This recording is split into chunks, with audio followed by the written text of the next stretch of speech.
When it comes to the most interesting series that I do on this channel, I would say that it's the Reddit Dividend portfolio reviews that I do. Reddit is one of the most interesting places on the entire earth, and combine that with our love of dividend portfolios and going over them, it makes for an amazing series. So today, I will be going over a very interesting portfolio from our favorite place on the internet, and as per usual, I will be sharing my general, unfiltered thoughts. And if you guys like the Reddit portfolio review series, let me know in the comments section or by smashing that like button. It's a solid indicator whether you guys want to see more or less of this, and so far you guys are really liking this series.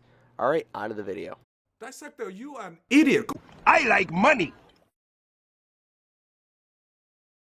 Alright, let's get started. Hello, I'm 28 years old and I started investing last year in dividend stocks. Initially, he went for high dividend yield traps and went for 7 to 8% yield, but after a lot of subreddits here, I decided to take a turnaround and rely on reliable dividend growth stocks. This guy's going through the classic transition phase and I love it.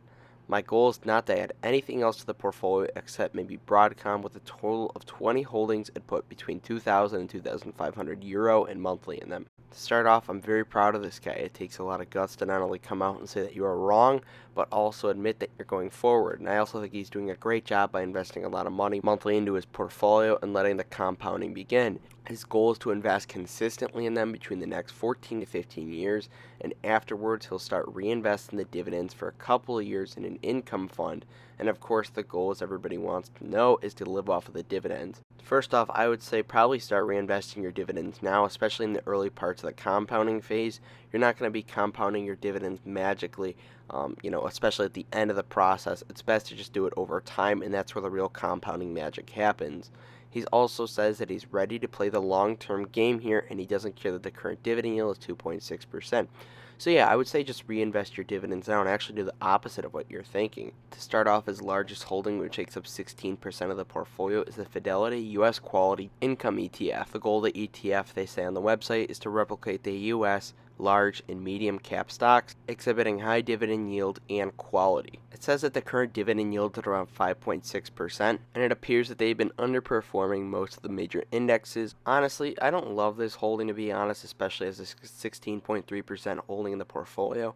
I think SHD would be much more appropriate for your situation. Next, 15% of the portfolio is SPY-D, which is basically the S&P 500 high dividend ETF. Once again, they're sacrificing a lot of total return and performance for this dividend. I don't like this holding. So I think I would potentially consider selling out of SPY-D and FUSD. Maybe look at DGRW or SHD as potential supplements for those. I just think you're leaving a lot of money on the table potentially. Then 9.2% of his portfolio is in VERX, which is a European ETF. I don't really have many thoughts on this. I've really never heard of it, so I'm not going to make any comments. Then 5.43% of his portfolio is in BlackRock. I think BlackRock's solid. They practically own everything.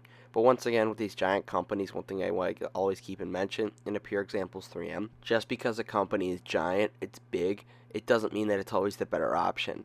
You look at United Healthcare right now, the same thing is almost happening. With a company that has so many different business segments and products they offer, there are so many possible things that can go wrong, and you don't want to own a business that's too over-diversified, because that over-diversification can lead to potential lawsuits and a lot of free cash flow being in fire. Next, 4.54% of his portfolio is in realty, not reality income. I think it's a solid REIT. I don't think it's the greatest. As Matt the Dividend Prophet puts it, it's just like plain chicken breast. It's not pretty, but it will get the job done. You're going to get your monthly dividend. But overall, I think the next holding, Vici Properties, stock ticker VICI, which takes up 4.5% of the portfolio. I think that offers you the same yield, but more growth potential as well. I would potentially look at putting that money into Vici. I think you're going to get a better total return at the end of the day, and you're not going to be sacrificing any yield. I do think right now is an easy time to kind of shit on realty income, especially since interest rates are high. Dollar General's closing a lot of stores, and not a lot of people are too optimistic about realty income. Yes, they're not going to outperform the S&P 500, but with high interest rates right now, it could be a potentially interesting time to get into realty income. Next, he owns Pepsi, stock ticker PEP, which takes up 4.43% of the portfolio. I really like this holding, especially for your situation. I think it gives you solid growth and yield. I think the same thing with the next holding too, which is Hershey, stock ticker HSY, which makes up 4.4% of the portfolio. Hershey is really heavily impacted right now by cocoa prices, and that's a big thing you're going to want to pay attention to if you're owning Hershey. SCHD actually just added Hershey, and it's going to be really interesting to see what goes on with them. I think if Hershey ever got to like 160, 170, I would look at buying. Next, he owns Kroger, which makes up 4.15% of the portfolio. I love Kroger so much as a company. They've gone up in price a lot recently, but if you added some in the 45 range like I did a little bit, I think you're happy right now. Overall, though, that dirty witch Lena Khan, hopefully that doesn't block their Albertsons deal and it goes through. Next, he owns NextEra Energy stock ticker NEE, which makes up 4.07% of the portfolio. Man, NextEra Energy is the one utility company that's volatile, it seems. With higher interest rates, once again, it seems pretty attractive to get utilities right now. Obviously, utilities have a lot more leverage. They use debt to run their operations, and long term, it could be a really opportunistic time when it comes to NextEra Energy. But there's still some question marks on the table for me, and I'm reassessing my situation right now. There's a lot of growth potential, it seems, but they do use a lot of debt. So NextEra Energy is definitely one I'm paying a close attention to as an investor. Next, he owns Lowe's, which makes up 4.03% of the portfolio. Lowe's is a really strong dividend growth option.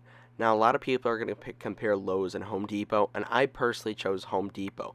If you watch my Home Depot stock analysis, you'll fully know why. But overall, I just think the free cash flow and the growth consistency compared to Lowe's is what's more appealing for me as the investor. Next, he owns Ally Financial, which is 3.72% of the portfolio.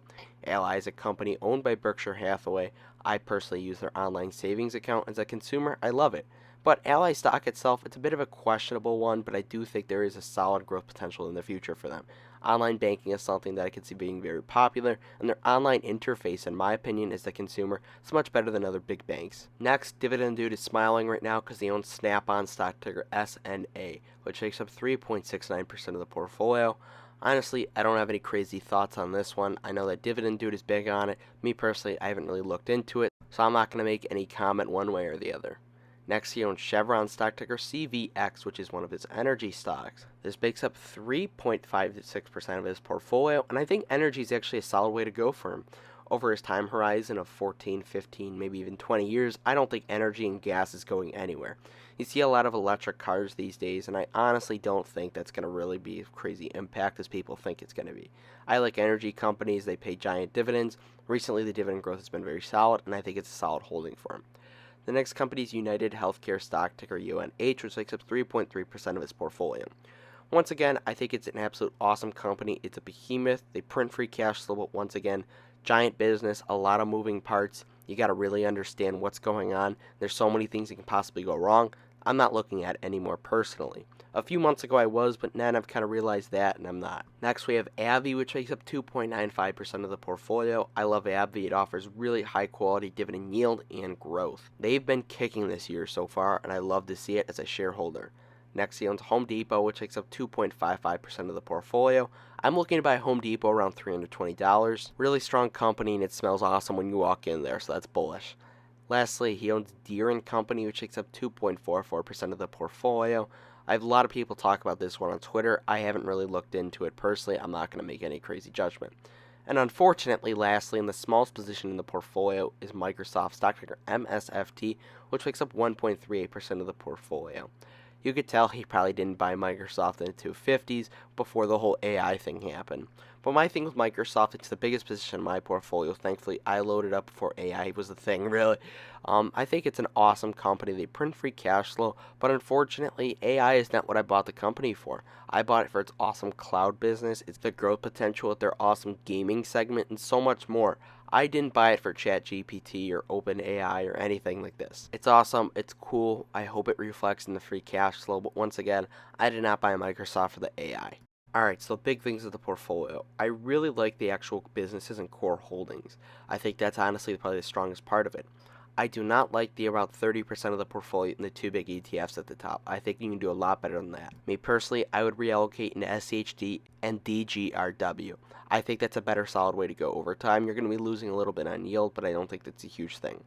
Also, I would consider putting that realty income into Vici, maybe when it goes up. You don't want to sell a company that has some quality like realty income, especially when it's trading undervalued.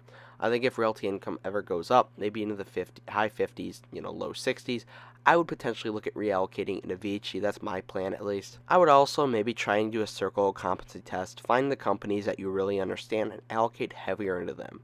Alright, let me know your guys' thoughts on his portfolio in the comment section below. I think it's honestly pretty solid, and I'm very proud of him for stating that he's wrong when it comes to dividend yield chasing. Once again, he isn't a high dividend yield warrior, but that's okay. Check out the merch if you haven't already, the link's in the description of that. Smash the like button if you guys like this series, let me know in the comment section, and of course subscribe if you haven't already. Alright, thank you guys, and do dividend stocks, not drugs. Have a good one.